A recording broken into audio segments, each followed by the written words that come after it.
How do you feel about gurus in bodybuilding? I feel like a lot of them been getting like bad name lately.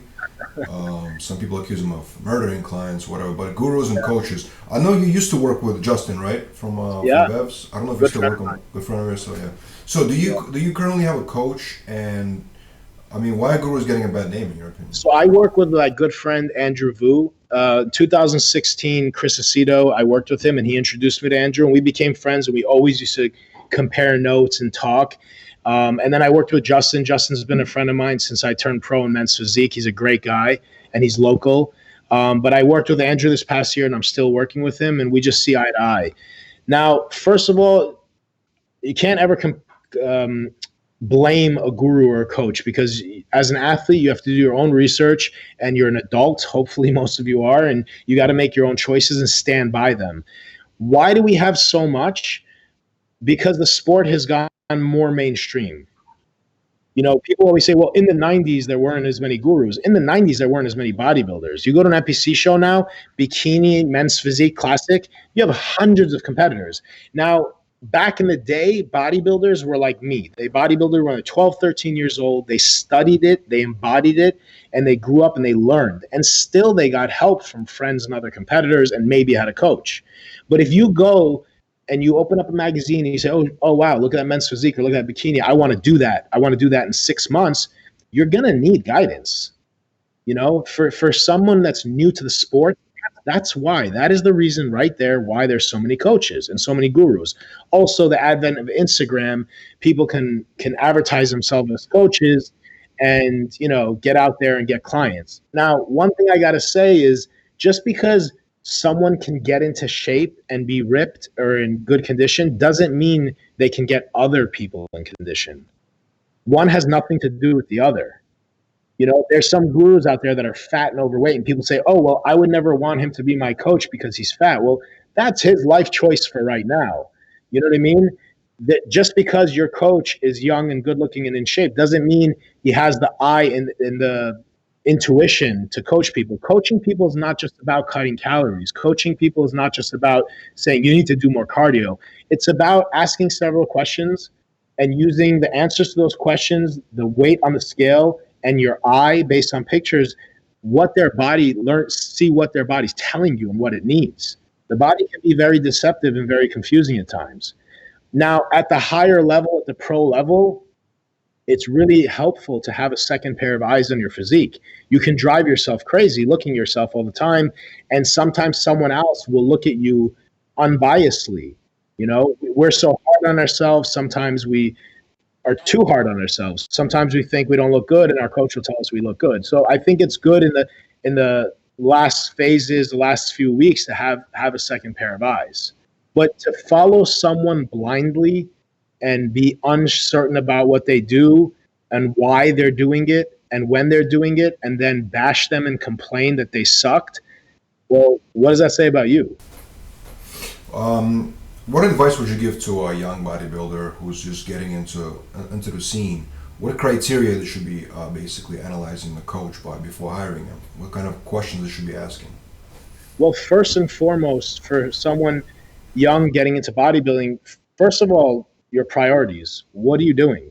So many kids just stop doing everything in their life, hobbies, school, work, and they think they're going to become like the next big thing and become a multimillionaire. Whereas there's guys that are on the Olympia stage and still have full-time jobs. So don't put all your eggs in one basket. Weigh out your priorities and be honest with yourself. Really take a good look at yourself and say, do I really have what it takes to even win a local show, let alone become a pro or win pro shows? Then next step, read, and then read some more. If you're not studying upon nutrition and training 1 to 3 hours a day, you don't care about the sport. You're not being your best. Being a bodybuilder isn't only about wearing the latest clothes that people wear on IG and taking selfies at the gym. When I started, thank goodness, we didn't have any of this. I wore baggy stuff in the gym, and all I did was study. I would go on the computer, and I would read as much as I could, and I learned a lot. So I think that's what they should do, and then they should just pick their coach's brain. interview them. Like you would get interviewed for a job and ask them certain questions based on your own research. Hey, what do you think about carb cycling? What do you think for me? Would keto be good? What do you think about cardio? What's your view on this? If you know nothing, then whatever someone tells you is going to sound like the right answer, right? So educate yourselves. I don't know why people think bodybuilding is any different than anything else. If you want to be a doctor, if you want to be a lawyer, if you want to be a mailman or a train conductor, you have to go for training, you have to study, you have to know your job, and then you have to start at the bottom and work your way up.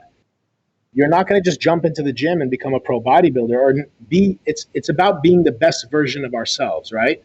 So regardless how far I go and how many Olympias I compete in, I want to be the best, most well-rounded, biggest, leanest, most symmetrical Arash Rahbar possible. And what do I need to do that? Do you think coaches should have any type of responsibility? Like, let's say if the athlete gets hurt in a training, not from lifting, but from supplementation of some sort, or something happens, adverse reaction to something, because they're not doctors, obviously, they're just gurus, right? But should they have any responsibility for the athlete's life? That's a tough one, man. Someone's recommending you, and most coaches in their emails, they have like disclaimers.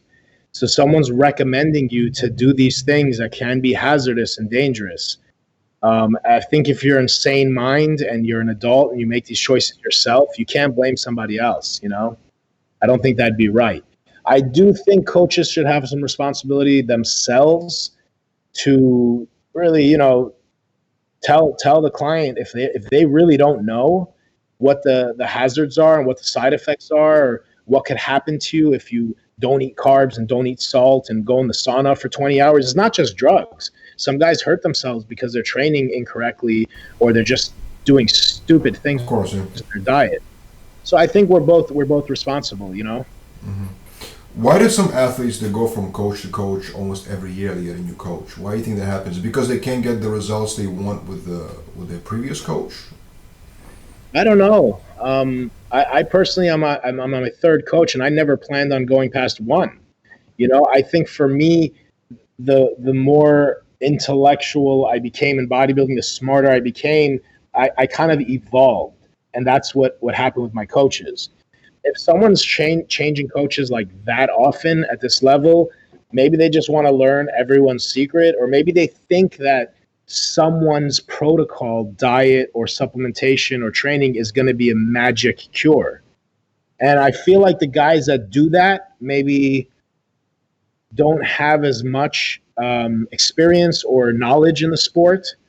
And maybe they're looking in the wrong place, man. I see it happen all the time. I see guys looking in the wrong place where they're not training as hard and as smart as they should be, but they're constantly upping their supplements and eating more food, for instance. You know what I mean?